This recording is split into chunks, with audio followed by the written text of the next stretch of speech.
สุขก็เป็นความจริงเป็นสิ่งที่ชาวโลกต้องการทุกข์ก็เป็นความจริงที่ชาวโลกไม่พึงปรารถนาให้เกิดขึ้นกับชีวิตของตนสุขก็เป็นความจริงเป็นสิ่งที่มนุษย์ทั้งโลกแสวงหาท่านทั้งหลายสุขทุกข์ปรากฏอยู่ที่ตาหูจมูกลิ้นกายใจของเราจะมีสติรู้แก้ไขมิให้สุขมิให้ทุกข์เกิดขึ้นที่ตาที่หูที่จมูกที่ลิ้นที่กายที่ใจเราจำเป็นต้องพึ่งพาสติเราจำเป็นต้องอาศัยสติเท่านั้นที่จะทำให้เรานั้นแก้ความทุกข์ได้แก้ความสุขได้ธรรมะของภาคปฏิบัติจะดับความสุขจะดับความทุกข์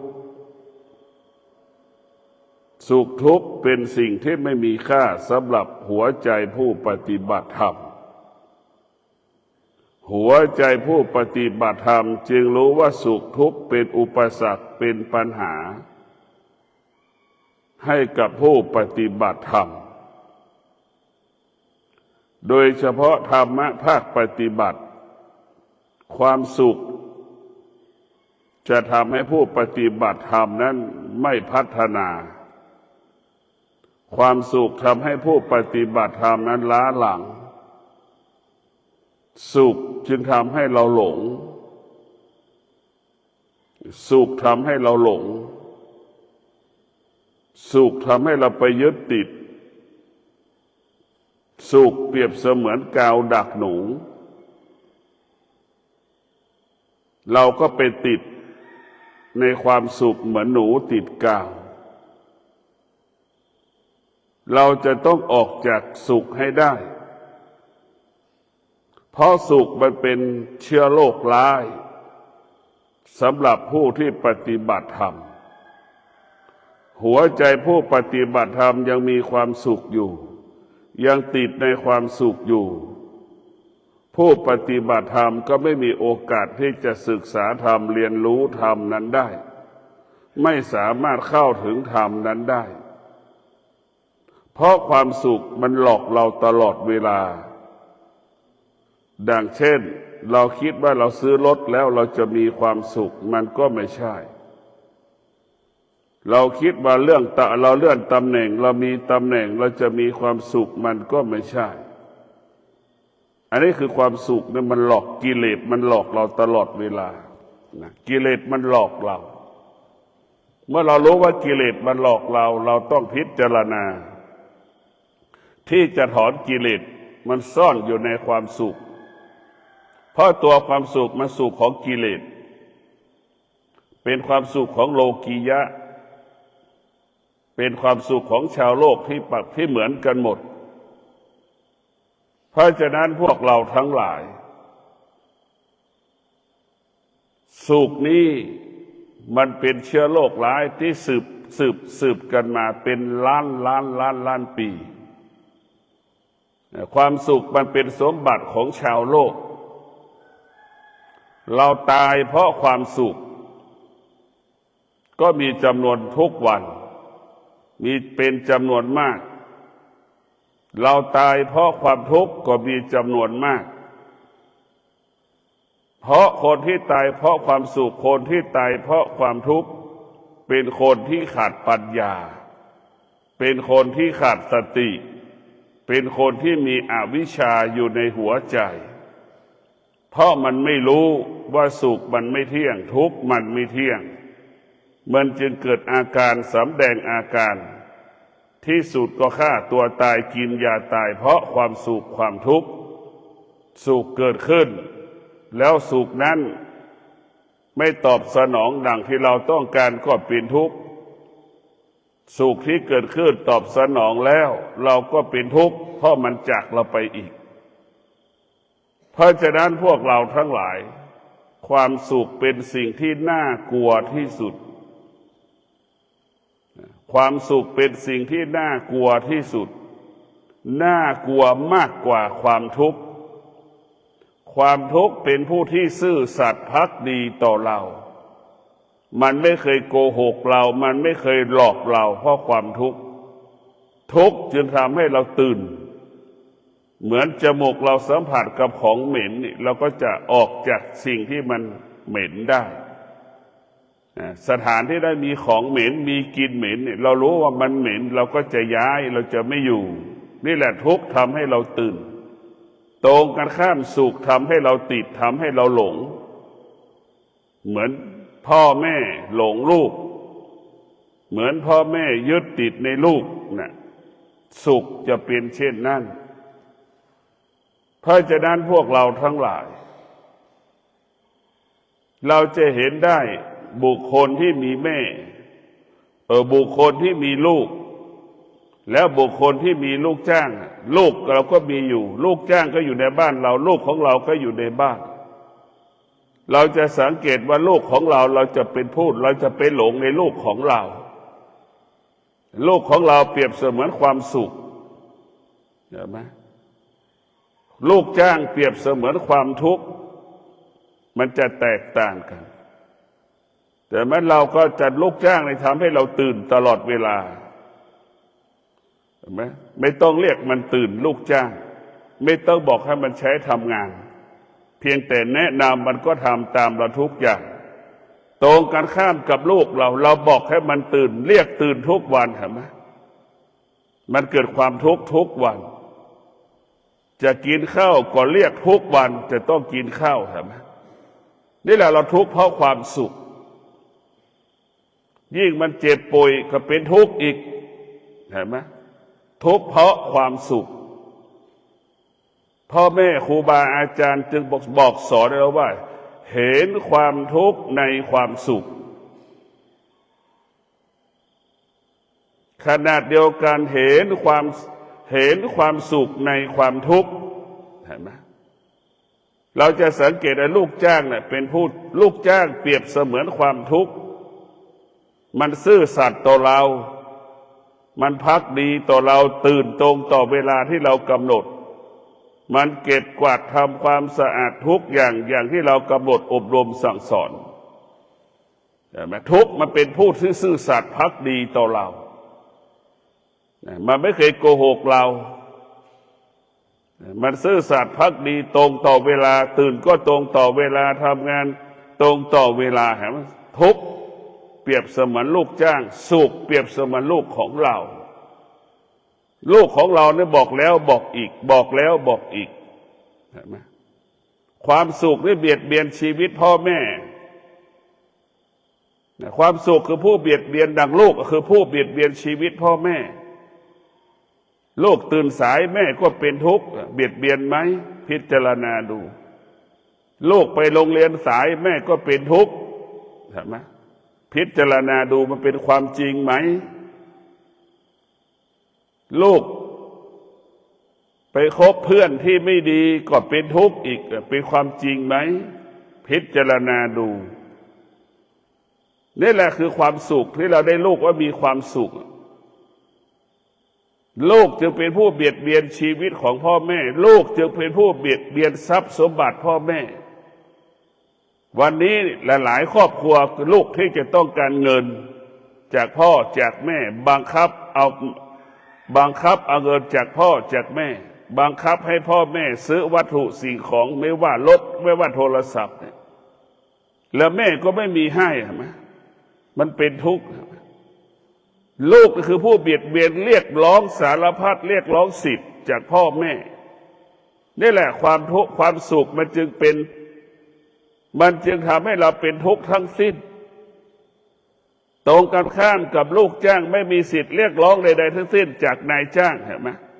ความทุกข์คือความผู้ภักดีต่อเราแม่บอกสิ่งใดนายจ้างบอกยังไงลูกจ้างก็ทำแบบนั้นทุกอย่าง ลูกจ้างแทบไม่เคยฝ่าฝืนขัดขืนนายจ้างนี่แหละความทุกข์จึงเป็นผู้ที่ซื่อสัตย์ภักดีสร้างสรรค์ชีวิตนายจ้างถ้าแม่พ่อที่มีปัญญาพ่อแม่ก็จะให้ลูกนั้นมีชีวิตดั่งลูกจ้าง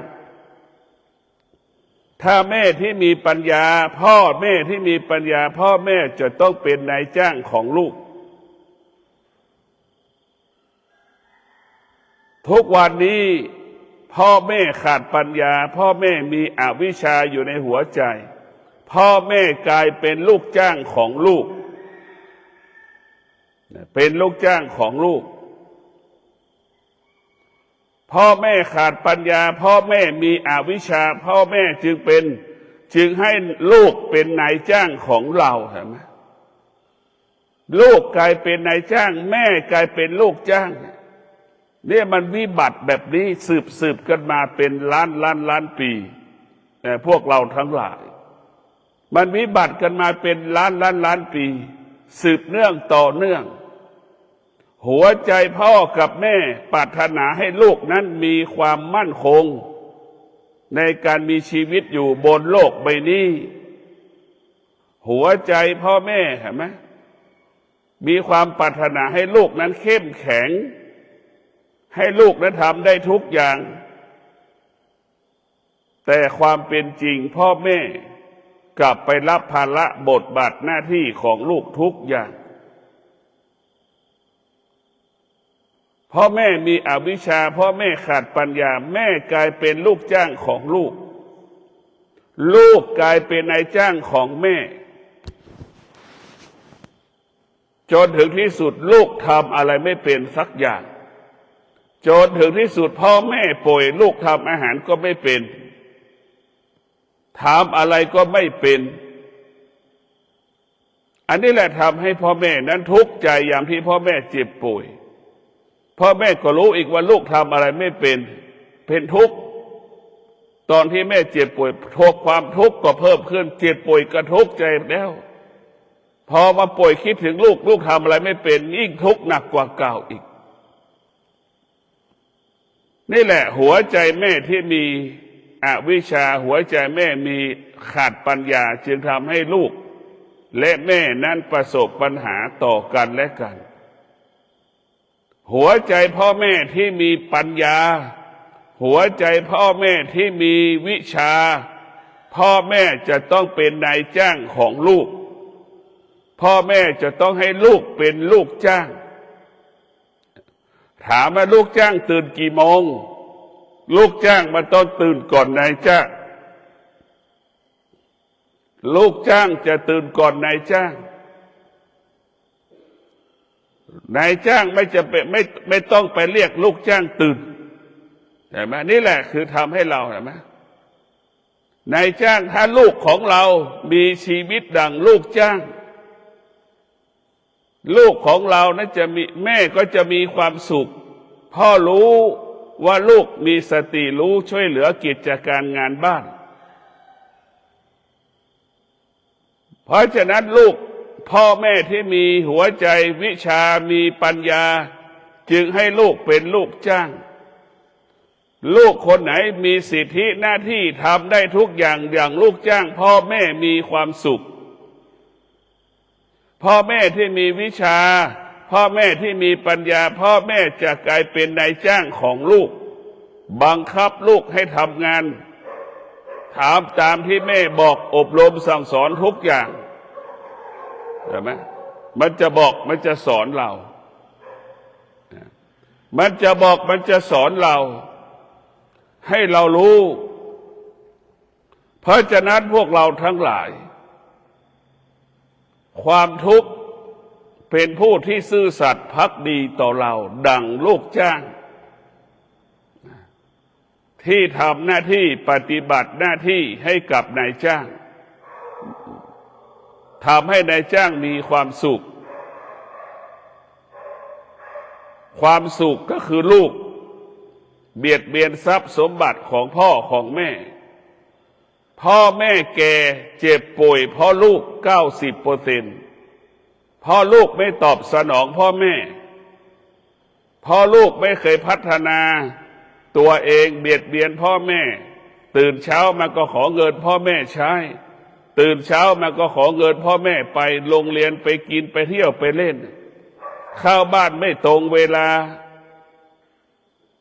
กินนอนไม่ตรงแต่เวลาไม่เคยกินนอนร่วมกับพ่อแม่เห็นไหมใครบอกว่ามีลูกและมีความสุขมันไม่จริงคำพูดที่เราพูดว่ามีลูกมีแล้วมีความสุขเพียงแค่คำพูดเท่านั้นเป็นเพียงแค่คำพูดเท่านั้นเพราะฉะนั้นพวกเราทั้งหลายการมีสติพิจารณาชีวิตของเราเป็นเรื่องใหญ่จึงฝากให้เราได้โปรดพิจารณาสุขมันก็มีจริงอยู่ในร่างกายของเราทุกข์มันก็มีอยู่จริงอยู่ในร่างกายของเราเราจะต้องมีสติที่จะหยุดสุขมิให้เกิดเราต้องมีสติหยุดทุกข์มิให้เกิดเมื่อเรามีสติจะหยุดทุกอย่างได้หมดหยุดทุกข์ได้หยุดสุขได้เรามีสติหยุดความโลภความโกรธความหลงได้เรามีสติเราจะหยุดความอยากหยุดความต้องการได้เรามีสติเท่านั้นจะหยุดและเปลี่ยนแปลงสิ่งที่เรารู้ได้ทุกสิ่งทุกอย่างสติทำให้เรารู้แล้วเราก็จะอยู่เหนือมันรู้เราก็จะป้องกันมัน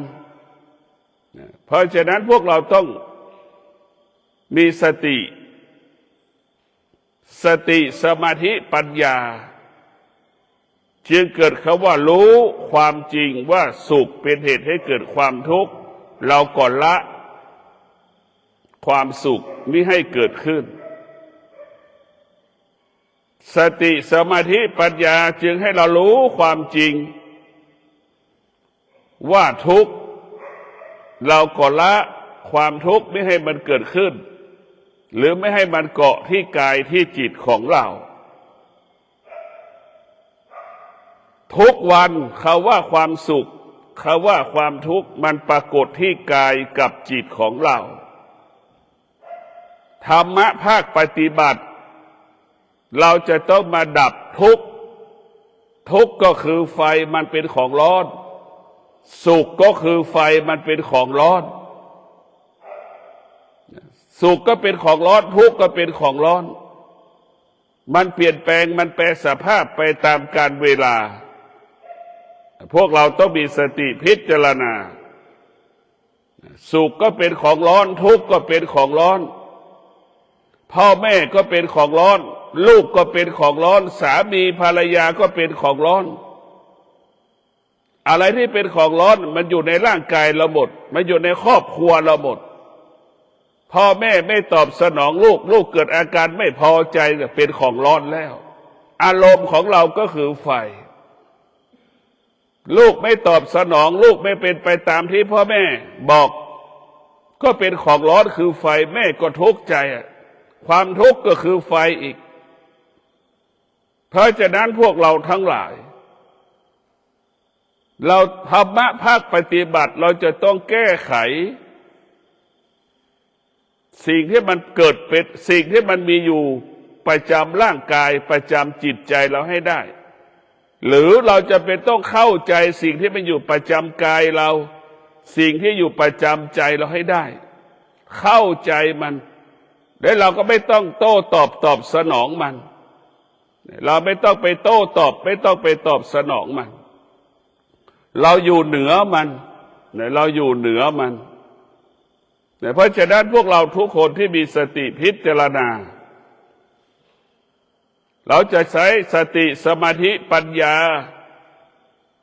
ไปละลายความทุกข์ความสุขเราจะเห็นว่าสติสมาธิปัญญาเปรียบเสมือนสารส้มที่เราเอาไปแกว่งในน้ำที่มันขุ่น กิเลสตัณหาราคะความทุกข์ความสุขเปรียบเสมือนน้ำที่มันขุ่นๆเราเอาสารส้มไปแกว่งในน้ำเห็นไหมสารส้มก็จะไปทำให้ปฏิกิริยากับน้ำที่มันขุ่นขี้ตะกอนมันก็ตกพื้นเห็นไหมขี้ตะกอนนั่นแหละคือกิเลสขี้ตะกอนนั่นแหละคือความสุขมันจะตกเราก็จะเห็นเลยว่าน้ำขุ่นเราจะไม่ดื่มให้เรารู้นี่เรามีสติรู้เมื่อเรามีสติรู้ว่าน้ำขุ่นเราจะไม่ดื่มเรามีสติรู้ว่าเราน้ำไม่สะอาดเราจะไม่ดื่มให้เรารู้แบบนี้เมื่อเรารู้มีสติรู้ว่านี่คือไฟนี่เราก็จะไม่จับไฟเมื่อรู้ว่าสิ่งนี้เป็นความโลภความโกรธความหลงเราจะไม่จับมันเมื่อเรารู้ว่าความโลภความโกรธความหลงมันเปลี่ยนแปลงและแปรสภาพไปตามกาลเวลาเราไม่ควรที่จะให้ไปยึดติดมันเราจะไม่ให้มันเกิดเราจะเฉยต่อมันเพราะฉะนั้นพวกเราทั้งหลายความสุขเป็นของชาวโลกธรรมะภาคปฏิบัติจะต้องแสวงหาความสงบธรรมะภาคปฏิบัติจะต้องให้กายวาจาใจเราสงบก่อนกายวาจาใจเราสงบเราจะต้องให้มีสมาธิก่อนกายของเรามีสมาธิใจของเรามีสมาธิมันจะละเอียดปราณีตสุขุมรอบคอบกายเรามีสมาธิจิตเรามีสมาธิเปรียบเสมือนช้างเห็นไหมมันจะนิ่มมันจะนุ่มเหมือนช้างที่มันยืนนิ่งเห็นไหมเราจะเห็นอาการช้างมันยืนมันจะนิ่มมันจะนุ่มเพราะฉะนั้นพวกเราต้องมีสติรู้แล้วมีสติรู้มีสติรู้เมื่อเรามีสติรู้แบบนี้แล้วเราก็จะพัฒนาให้กายกับจิตเรานั้นเกิดความสงบความสงบจะต้องใช้เวลายาวนานเหมือนเราปลูกต้นไม้กว่ามันจะออกดอกออกผลมันได้ต้องใช้เวลาความสงบที่เราภาวนากว่ากายมันจะสงบกว่าใจมันสงบได้ต้องใช้เวลาเพราะฉะนั้นพวกเราทั้งหลายที่มีปัญญาเราจึงเบื้องต้นเราต้องให้กายกับจิตเราสงบในความสงบก็คือเป็นตัวของสมาธิกายสงบสมาธิก็สงบเกิดขึ้นทันทีใจสงบสมาธิก็เกิดขึ้นทันทีถ้ากายกับจิตเราไม่สงบสมาธิยากที่มันจะเกิดเราจะต้องให้กายกับจิตเราสงบสมาธิมันถึงจะเกิดเมื่อสมาธิมันเกิดมันจึงเกิดคำว่าเกิดปัญญาให้เรารู้จริงรู้แจ้งปัญญาจะให้รู้ซึ่งความจริงรู้ความจริงรู้ความจริงเกิดก็เป็นทุกข์แก่ก็เป็นทุกข์เจ็บก็เป็นทุกข์ตายก็เป็นทุกข์ทุกลมหายใจมันไม่มีอะไรที่จะเป็นสิ่งที่มีค่าของการเกิดมาเป็นมนุษย์มีแต่สิ่งที่ไม่ดีทั้งสิ้นพวกเราต้องมีสติมันมีแต่สิ่งที่ไม่ดีทั้งหมดทั้งสิ้นเรามีปัญญาเราจะละสิ่งที่เรารู้ทั้งสิ้นผู้มีปัญญาจะไม่สะสมวัตถุสิ่งของใดๆทั้งสิ้นผู้มีปัญญาจะดำรงตนเหมือนพระธุดงค์มีแค่ผ้า3 ผืนมีแต่บาตรมีแต่โกฐมีของจำเป็นในการดำเนินชีวิตเท่านั้นคนที่ขาดปัญญาจะมีชีวิตดั่งคนบ้าสะสมวัตถุสิ่งของอีลุงตุงนางไปหมดนั่นแหละคนที่ขาดปัญญาจะเป็นเช่นนั้นเพราะฉะนั้นพวกเราทั้งหลายที่เราจะต้องให้เกิดปัญญารู้แจ้งการไม่เกิดเป็นสิ่งที่ดีที่สุดการไม่เกิดก็คือการดับทุกข์ไม่มีทุกข์ ไม่มีสุขถ้าการเกิดเมื่อไหร่มีสุขมีทุกข์เพราะฉะนั้นพวกเราทั้งหลายจะพยายามบำเพ็ญเพียรรักษาการเป็นมนุษย์ถ้าเราสามารถรักษาการเป็นมนุษย์ได้เราก็จะยกระดับจิตเราขึ้นอยู่ที่สูงจิตเราจะอยู่สูงขึ้นเมื่อตายไปแล้วเรากลับชาติมาเกิดอีกมันก็ยกระดับจิตขึ้นไปอีกจากเลขหนึ่งกลายเป็นเลขสองเลขสามเลขสี่เลขห้า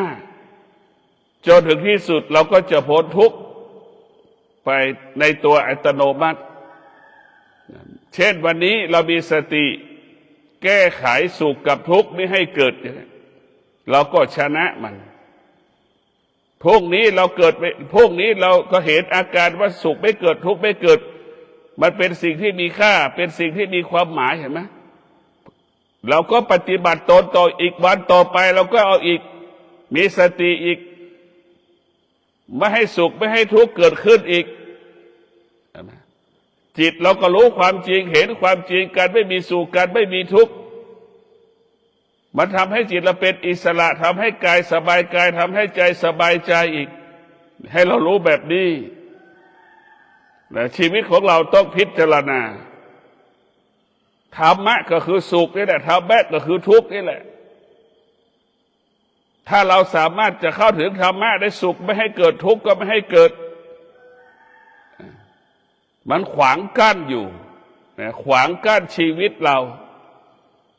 เช่นเช้านี่มันหนาวเย็นอย่างเงี้ยบางคนก็จะมีข้ออ้างว่าความหนาวเย็นขอนอนต่อพอถึงฤดูร้อนก็อ้างอีกว่ามันร้อนขอนอนต่ออีกนิดหนึ่งเราก็จะมีเหตุมีผลมีข้ออ้างมีข้อแก้ตัวสารพัดข้อแก้ตัวไม่มีวันจบสิ้นเพราะสภาวะจิตเราขาดปัญญาเมื่อขาดปัญญามันจึงมีชีวิตมีเหตุมีผลมีข้ออ้างมีข้อแก้ตัวไม่มีวันจบสิ้นเมื่อเราขาดปัญญาจึงหลอกเราตลอดเวลาเราหลอกในตัวเรานั่นแหละเราหลอกเราเองจิตอีกตัวนึงมันก็หลอกจิตอีกตัวที่อยู่ในตัวเราในตัวเรามีคนสองคนที่โกหกกับเราโกหกให้เราสุขโกหกให้เราทุกข์หลอกให้เราสุขหลอกให้เราทุกข์มันจะเป็นแบบนี้แหละหลอกให้เรายึดติดหลอกให้เรายึดมั่นท้ายสุดมันก็หลอกให้เราร้องไห้เสียใจเดี๋ยวมันก็เป็นเช่นนี้ของมันเราต้องใช้ปัญญาเนี่ยเมื่อเรามีปัญญาแล้วเรารู้แจ้งรู้จริงว่าร่างกายของเรามันไม่เที่ยงความคิดของเรามันไม่เที่ยงความรู้สึกของเรามันไม่เที่ยงทั้งหมดทั้งปวงที่มันปรากฏขึ้นที่กายกับจิตมันไม่เที่ยงปัญญามันจะบอกมันจะสอนให้รู้อย่างนี้สิ่งที่เรารู้มาทั้งหมดทั้งสิ้นมันไม่เที่ยงเราจะต้องอยู่เหนือสิ่งที่มันไม่เที่ยงร่างกายเราเจ็บป่วยเราก็รู้ว่าร่างกายเราเจ็บป่วยจิตของเราก็เหมือนแม่ที่ดูแลเราตอนที่เราป่วยจิตของเราเปรียบเสมือนภรรยาดูแลที่เราป่วยจิตก็เปรียบเสมือนลูกที่เรานอนคนป่วยดูแลคนป่วยให้เป็นอย่างนั้นร่างกายของเราเปรียบเสมือนคนป่วยจิตเปรียบเสมือนคนที่ดูแลคนป่วยให้เราเข้าใจแยกเอาให้เรารู้ว่าร่างกายของเรามันเกิดความเสื่อมตลอดเวลาร่างกายของเรามันเกิดความเสื่อมอยู่ตลอดเวลาร่างกายของเรานั้นมันแปรปรวนเปลี่ยนแปลงตลอดเวลาเรามีปัญญารู้ความจริงที่มันเกิดขึ้นที่กายของเราปัญญาทำให้รู้ความจริงเห็นความจริงแล้วก็ให้เราอยู่เหนือความจริงนี่คือปัญญาเนี่ยความทุกข์มันมีจริงมันเป็นจริงปัญญารู้ความจริงจึงละความจริงว่าทุกข์เป็นสิ่งที่ไม่ดีมันเปลี่ยนแปลงมันไม่เที่ยงปัญญารู้ความจริงก็เห็นว่าสุขมันไม่เที่ยงก็ละความจริงเห็นไหม